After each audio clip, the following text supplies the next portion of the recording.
Welcome back. I'm here with Keith Nelleson. He's been involved with Pink Buckle from the beginning, and his current involvement is with two Pink Buckle stallions, KVN Corona and Sheik Gene Fly. Let's start with KVN Corona. He's such an interesting horse for the program. He has had incredible success himself as a racehorse. He ran out over 800,000, and now he is a prolific sire. Just in his second full crop to run, he's at nearly 3 million in racetrack earners. Did you anticipate that he would have this fast of a start as a sire? Actually, we did. We think the world of him. He's never done anything that wasn't excellent, and we expected this, and he's duplicating him. His leading horse right now is a horse named Political Rivalry that at this point has the exact same record he had as a 2-year-old. He's undefeated, has won the Ed Burke and won the Breeders' Futurity, just like KVN had. And we're going to go try to win the 2 million. KVN didn't qualify. He won his 2 million trial and was 11th fastest. So we're hoping we get in the top 10 this time. The racetrack breeders also shared your confidence in him from the start. He had a colt that sold, I believe, last year for over $500,000. Yes. Let's switch over to the arena side. What hopes do you have for KVN as a barrel sire? Well, my backup plan was if he didn't work, we were going to take him to the barrel pen.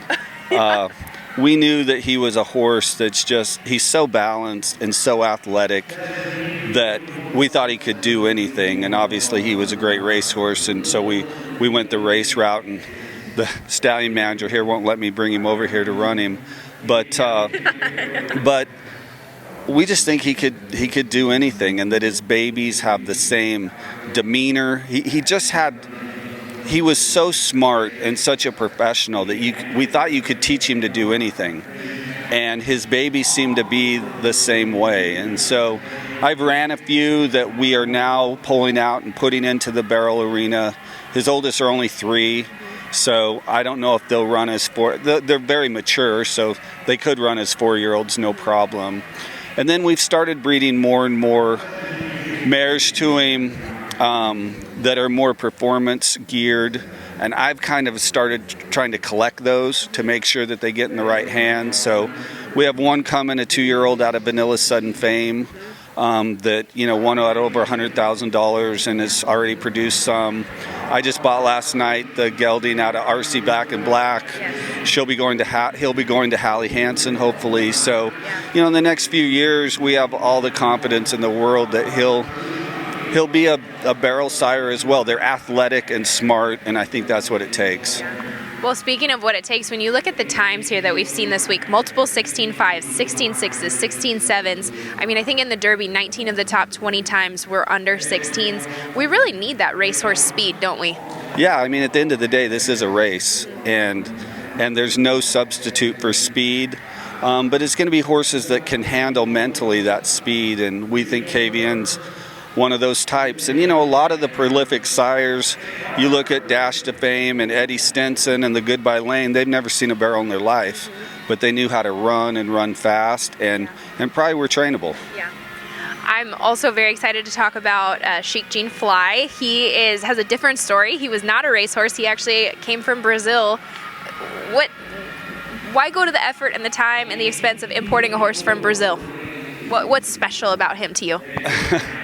I don't know why I did it. It just seemed like something to do. And I wanted to do something different.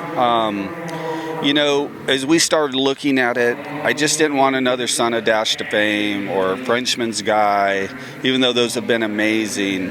And a friend of ours approached me. She said that there was this horse down there. I looked at the videos. COVID was just kind of happening.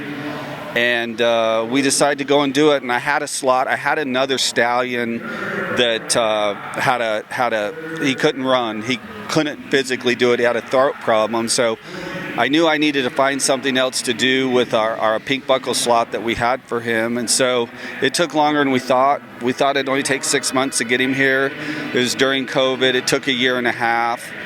I'd never seen the horse other than on video.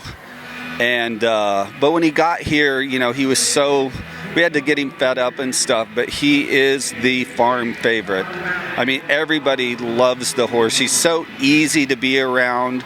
You have no idea that he is a stallion. And everybody that's been on him just enjoys being around him. My daughter rides him around a lot. Lance rides him all over the mountain over there.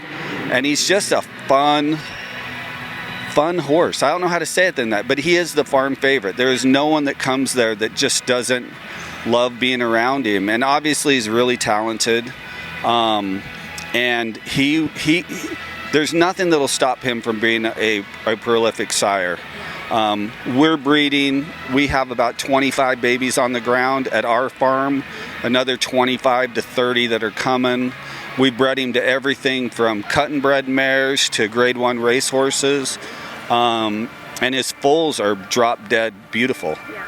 So I don't know. I'm excited. My daughter wants to ride him so bad. She rides him all the time at the arena, but we haven't let her cruise the barrels on him. But he's just a cool horse. I mean, you could rope on him if you wanted to. Yeah. You could do anything you wanted to on him because he's just such a good-minded horse and easy to be around. We are thrilled for you and these two exciting young stallions. They're both still young. You know what I mean? Like there's so much of a bright future ahead. Thank you for your support of the Pink Buckle, and thank you for bringing the diversity to the program that you have. All right, I appreciate it. Thank you. Okay, back to the barrel racing.